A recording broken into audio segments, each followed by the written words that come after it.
Hi, today we're going to be talking about power supplies. I'm Lee from Pedalboards of Doom. Please like and subscribe our channel to support us. So let's get on with it. What are we talking about? We're talking about power supplies because they're a little bit confusing. When we first start out with a few pedals, if we go for something like this, which is an MXR Blue Box, my favourite pedal of all time, I can chuck a battery in that and I can go gigging. Brilliant. If I want to get a couple of pedals, I might start looking at something like a daisy chain if I've got a couple of analog pedals, which is kind of like you plug it into the wall and it has a few outlets on it, a bit like Christmas lights really, and you'll plug a few in. Then I'll get down to the point where it will be like, okay, I've got, say, 4 or 5 pedals. I might look at a power supply. So you go and get a power supply, and the likelihood is at that point you'll get a power supply which is nothing more than the daisy chain you had before.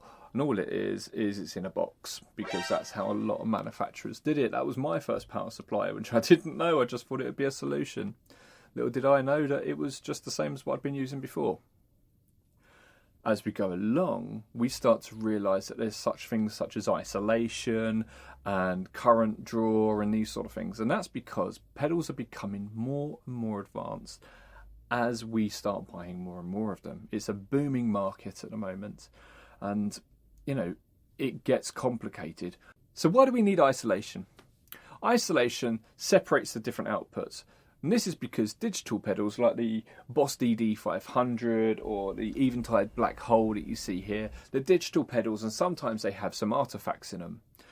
And that can manifest itself in something else. So let's have a look at our delay llama here, which is an analog delay, or something like my Big L treble maker. What I might find on there is when I turn it on, there'll be a bit of interference. And I'm thinking, well, what's wrong with my pedal? And there's nothing wrong with it. Now, if I didn't know better, I might start opening my pedal up and trying to fix it. I might start taking a soldering iron to it to try and work out where this hum's coming from, where this buzz is coming from. Little do I realise that it's just bad power. So what I need to do then is go and buy an isolated power supply. And that gets complicated as well, because not everyone who says their power supplies are isolated is telling the damn truth. And it's really frustrating, really, really frustrating. Again, I have been caught shy of this, and yeah, dear, it's so frustrating. So there are a few solutions. You can go to a trusted power supply company where they will give you a truly isolated power supply. But then we've got to start looking at draw, because again, something like the digital pedals may take, like this DD500 will take about 500 milliamps. And this led to power supply manufacturers starting to put maybe 3 or 4 outputs on their pedals, which will have 500 milliamps. Some of them now come with all of the outputs having 500 milliamps, and that's great. But now I've got a GT1000 core, and that takes 670 milliamps. Would you damn it? So if I had a power supply that had the 500 milliamps out on it, it's not going to suffice. The Helix HX Stomp from line 6 takes 1 amp, so that's 1000 milliamps. And then you get something really extreme, such as the Quad Cortex, which came out a couple of weeks ago. Now that's a standalone unit, and you would use the power supply that comes with it. But if someone was going to put that on their board, they wouldn't be able to power it from a power supply because it takes 3000 milliamps. The point I'm making is, what happens is we cover ourselves by buying an isolated power supply. Then we have to change it because we get a digital pedal that has, say, 1000 milliamps that it needs, and then we have to cover ourselves and change it and do this and do that because we're getting more pedals, so the 10 outputs there isn't going to cover us, so now we need 12 outputs, and so on and so forth. There's a solution. Our friends over in Italy, JADFREER, have released an awesome new power supply.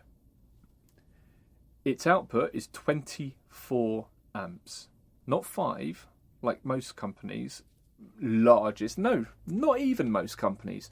A few companies are doing 5 amps out. This is doing 24 amps out. Every single output gives you 1,600 milliamps. That's 1,600 milliamps, and that is a huge amount. It has up to 15 outlets, of which I'm using all of them. You can have as little as 2 outputs, and you can have anything in between. They'll custom make them for you. Your outputs can have any sort of voltage on it. You can have 9, 12, 15, 18, 24, so on and so forth. Or you can do something else, which I'm going to come to very, very shortly, which is awesome, and you can even use it on your own power supply. But we'll come to that in a minute. One of my favourite things about the Domino, which you can obviously see here, is that it is fully isolated. There is no interference coming from one pedal to another. They're not alone in doing that. They are alone in the 1,600 milliamps, but when it comes down to isolation, these guys have got it nailed. There's no hiccups on my board. There's no interference coming through whatsoever. Everything is deadly silent. For me, what I love about this is it's future-proofing. It doesn't matter what comes out in the next few years. I'm not going to need more than 1,600 milliamps. I know I'm not. So what happens if your current power supply is more or less covering you, and you've got another pedal that's coming along, and do you know what? It needs 18 volts to run its best, and you haven't got an 18 volt output on your power supply, say for argument's sake.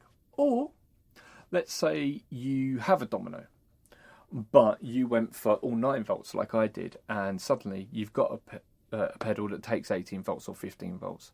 JADFREER have got us covered for that as well, and they've got something called the Edison. These cost around £50, and it saves you so much messing around. You don't have to rewire your board or anything along those lines. All you do is take your 9 volt out, plug it into the Edison, and then plug that into your 18 volt pedal or whatever, because these Edisons cover 9 volts, 12 volts, 15 volts, 18 volts and 24 volts. You might be asking yourself, why on earth does it cover 9 volts? Why would it do that? Well, there's a really simple answer to that. These are hum cancellers as well, so it's an isolator in a way.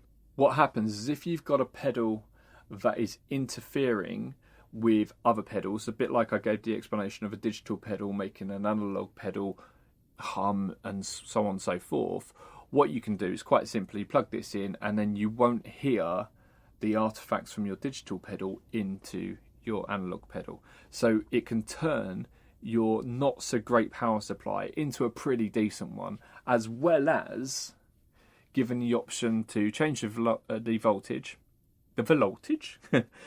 and on top of that, it has a little switch to switch it from centre negative to centre positive.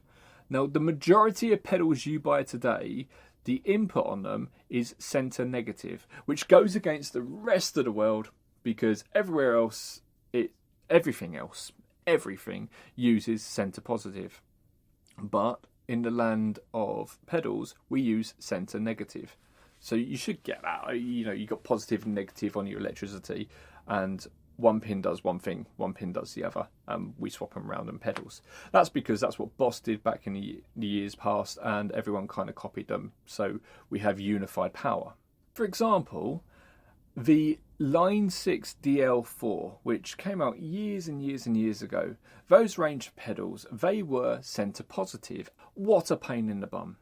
Now, you could get these little leads to swap them in and swap it over, but, they easily get lost. Something like the Edison isn't going to, because, well, it's a nice little neat box and you stick it to your board. So, yeah, they're really, really cool. Hum cancelling. But, look, I don't just want to tell you about it. I want to show you what happens when you use it, because the difference is absolutely startling. Someone just turns around and tells you, oh, do you know what, this cleans up your signal. You go, oh yeah. When you hear it in action and you hear the difference, you will be amazed. So let me show you.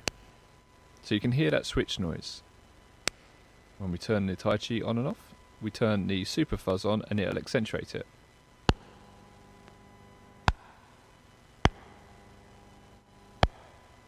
And that's because the Tai Chi has a switch noise issue, but the bad power is also making the super fuzz accentuate it. Now, the noise cancelling in the Edison is actually built in already into the Domino. So if you wanted to get the Domino and you wanted noise cancelling, you don't have to buy the Edison as well. But you can get the Edison for changing the voltages. But right here we're talking about the noise cancelling side of it. So let's see, how much does it reduce the switch noise by?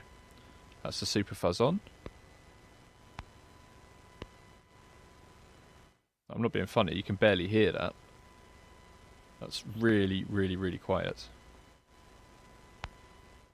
Maybe even quieter than it was when the super fuzz wasn't turned on previously.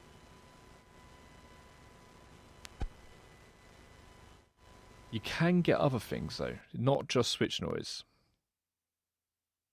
So one of those things that you can get is things like interference from radio frequencies. So listen very, very closely and you'll start to hear some talking. I think it might even be in French.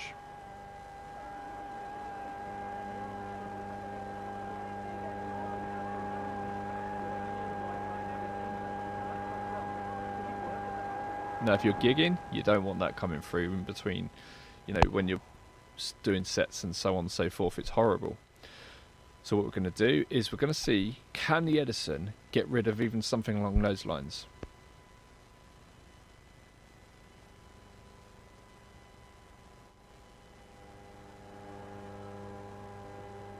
Yep, it's all gone. So look, that is the noise cancelling side of the Edison, and that is the Domino and the Edison from JADFREER. Thank you very much for joining in this week.